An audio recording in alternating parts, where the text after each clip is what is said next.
70대가 넘으면요. 겨울이 오면 몸보다 먼저 환경이 바뀝니다. 공기가 차가워지고 바닥이 딱딱해지고 집 안팎의 온도차가 커지죠.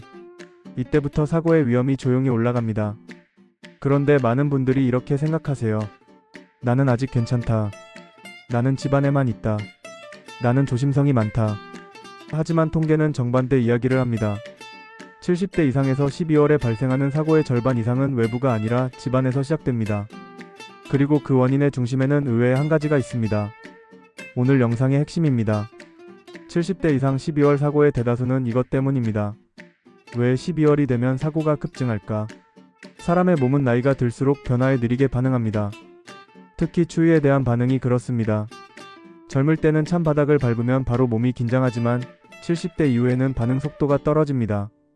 이때 가장 먼저 떨어지는 것이 균형 감각입니다. 균형 감각, 즉 몸이 기울어졌을 때 바로잡는 능력입니다. 이 능력이 떨어지면 미끄러지는 순간 버티지 못합니다. 겨울철 사고 통계를 보면 흥미로운 점이 있습니다. 눈길 교통사고보다 낙상사고가 훨씬 많습니다. 낙상 즉 넘어지는 사고입니다. 보건복지부와 질병관리청 자료에 따르면 70대 이상 겨울 사고 중 가장 많은 비율은 미끄러짐으로 인한 낙상입니다. 그리고 그 장소는 도로가 아니라 화장실과 거실, 현관입니다. 제가 실제 응급실에서 들은 이야기를 하나 전해드릴게요. 눈이 온 날도 아니었어요. 외출도 안 했습니다. 아침에 일어나 화장실에 가다가 발이 미끄러졌고 그대로 옆으로 넘어졌습니다. 그 순간 허벅지 뼈, 즉 대퇴골이 부러졌습니다. 그날 이후 혼자 걷지 못하게 되었고 수술과 재활이 이어졌습니다. 본인은 아직도 이해가 안 된다고 말합니다. 집 아니었고 평소와 다를 게 없었다고요. 이것이 사고의 시작이다. 핵심 원인은 겨울철 실내 미끄럼입니다. 미끄럼은 단순히 바닥 문제로 보이지만 실제로는 여러 요소가 겹칩니다. 첫 번째는 체온 저하입니다. 추운 환경에서는 근육이 굳습니다. 근육이 굳으면 발을 들고 내리는 힘이 약해집니다.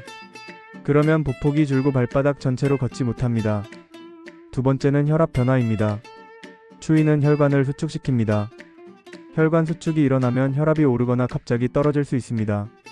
이때 어지럼이 생기면 중심을 잃습니다. 세 번째는 감각 둔화입니다. 발바닥 감각이 둔해지면 바닥 상태를 느끼지 못합니다. 물기가 있는지 타일이 차가운지 인식이 늦어집니다. 이 세 가지가 겹치면 미끄러짐은 거의 예고 없이 발생합니다. 왜 특히 화장실이 위험할까? 화장실은 겨울에 가장 차가운 공간입니다. 난방이 약하고 타일 바닥이 많습니다. 샤워 후 물기가 남아있는 경우도 많죠. 이때 슬리퍼를 신습니다. 슬리퍼는 편하지만 고정력이 약합니다. 발이 안에서 미세하게 움직이면서 균형을 더 잃게 됩니다. 실제 통계에서도 겨울철 낙상 사고의 약 절반은 화장실에서 발생합니다. 특히 새벽 시간대가 많습니다. 이유는 간단합니다. 잠에서 막 깬 상태에서는 혈압 조절이 느립니다. 여기에 추운 바닥이 더해지면 위험이 급격히 올라갑니다. 넘어지면 왜 이렇게 위험할까? 70대 이후에는 뼈의 밀도가 감소합니다. 뼈 밀도 즉 뼈가 얼마나 단단한지를 나타내는 상태입니다. 이 수치가 낮아지면 작은 충격에도 골절이 발생합니다. 특히 위험한 부위가 있습니다. 엉덩이 옆쪽 뼈입니다. 이 부위가 부러지면 혼자 걷기 어려워집니다. 문제는 여기서 끝이 아닙니다. 장기간 누워 지내면 근육이 더 빠르게 줄어듭니다. 근육 감소가 일어나면 다시 넘어질 확률이 높아집니다. 이렇게 사고는 한 번으로 끝나지 않습니다. 연쇄적으로 이어집니다. 한 어르신이 이런 말씀을 하셨습니다. 넘어질 줄 알았으면 손잡이 하나만 설치했을 거라고요. 미끄러움 방지 매트 하나만 깔았어도 달라졌을 거라고요. 사고는 항상 지나고 나서야 단순해 보입니다. 하지만 그 단순한 대비가 평생을 바꿀 수도 있습니다. 겨울에 반드시 지켜야 할 생활 습관. 첫째, 아침에 일어나면 바로 움직이지 마세요. 침대에 앉아 다리를 몇 번 움직이고 일어나세요. 둘째, 화장실 바닥은 항상 마른 상태를 유지하세요. 물기가 보이면 바로 닦아야 합니다. 셋째, 슬리퍼 대신 뒤꿈치를 잡아주는 실내용 신발을 신으세요. 넷째, 실내에서도 체온을 유지하세요. 양말 하나가 사고를 막을 수 있습니다. 음식과 영양도 중요하다. 겨울에는 근육과 뼈를 지키는 영양이 필요합니다. 단백질 섭취가 부족하면 근육 회복이 느려집니다. 비타민 D가 부족하면 뼈가 약해집니다. 햇빛이 적은 겨울에는 음식으로 보충하는 것이 중요합니다.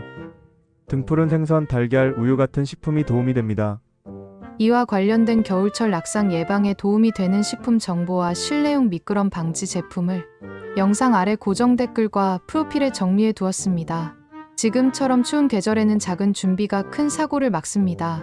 오늘만 확인해 두셔도 충분히 도움이 될 겁니다. 사고는 갑자기가 아니다. 겨울 사고는 운이 아닙니다.